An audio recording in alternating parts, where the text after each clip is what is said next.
Imagine a light so bright that it defied every definition the world tried to place upon it. To some, she was a living goddess, to others, a simple village girl, but to the world, she became known as Anandamayi Ma, the mother permeated by bliss. When the great Saint Paramahansa Yogananda once asked her about her life, her reply was perhaps the most profound autobiography ever uttered. She didn't offer a list of achievements or dates. She simply said, "Father, there is little to tell. Before I came on this earth, I was the same. As a little girl, I was the same. Now, I am the same. And ever afterward, I shall be the same." This unchanging, eternal sameness is the very heart of why this message is being shared today. Ma did not come to give a new religion. She did not come to burden people with complex philosophies or rigid dogmas. She came for one beautiful, singular purpose, to remind everyone of the one thing that has been completely forgotten. That the divine is not somewhere far away, hidden in the clouds or waiting in a distant future.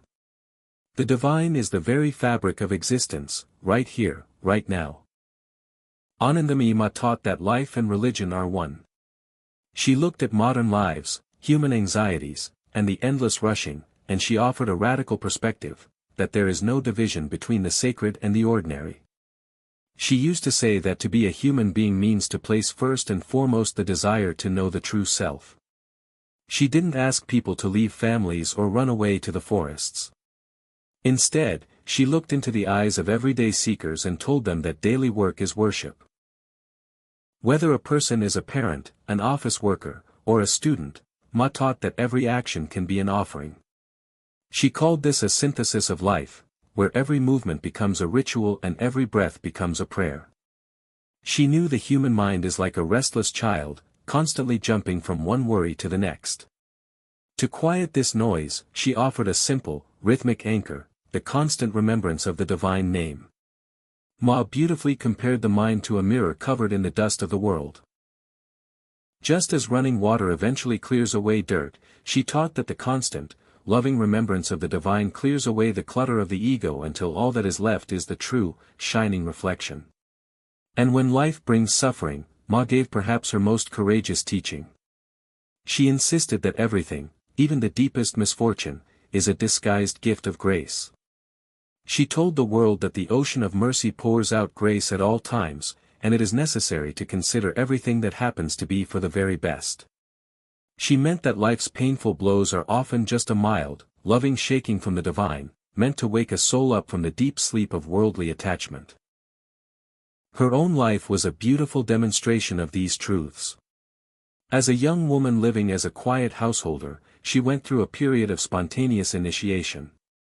Without any physical guru, guided entirely by her own inner power, her body would move into complex yogic postures and chant ancient mantras. It was a sign to the world that the ultimate guide lives within the human heart.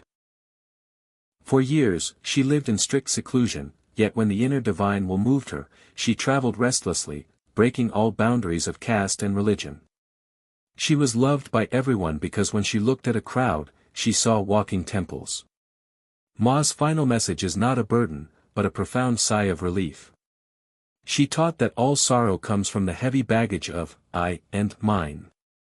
The moment a person realizes that everything belongs to the whole, the burden drops from the shoulders.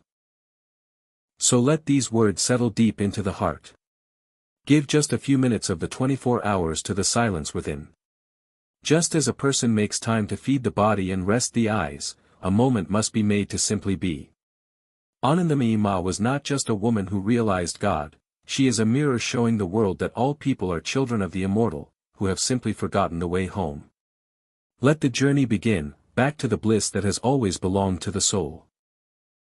If you liked this video, please encourage the channel by hitting like, sharing it with others, and subscribing for more videos.